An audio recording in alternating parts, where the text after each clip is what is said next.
Welcome to Hubscapes. I'm Fran Johnnene. You know, back at the turn of the 20th century, most people did not have watches.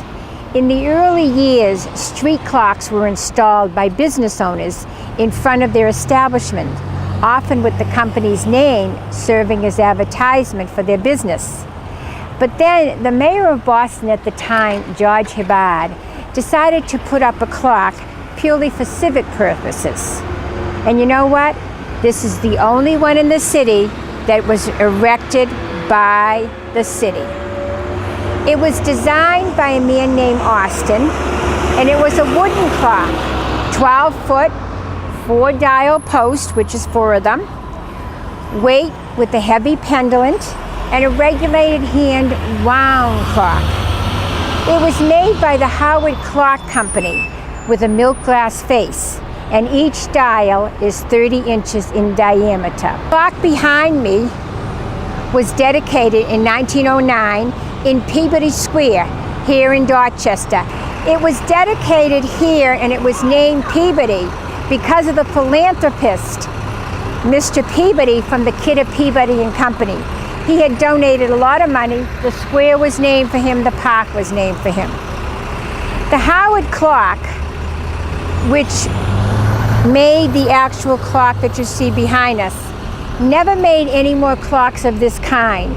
And we wonder why. We think maybe it was just too much, too expensive. The Howard Clock Company went on to make everything else.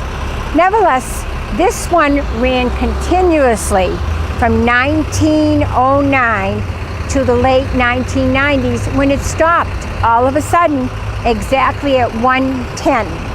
Nobody knows whether it was 1:10 a.m. or 1:10 p.m. In 1983, the Boston Landmark Commission designated this a famous landmark.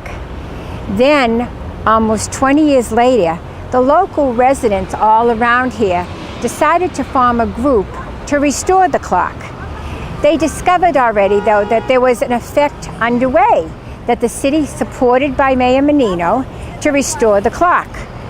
Through the NEASE program, which is the Neighborhood Improvement Program, they replaced the wooden head and decorated it with metal.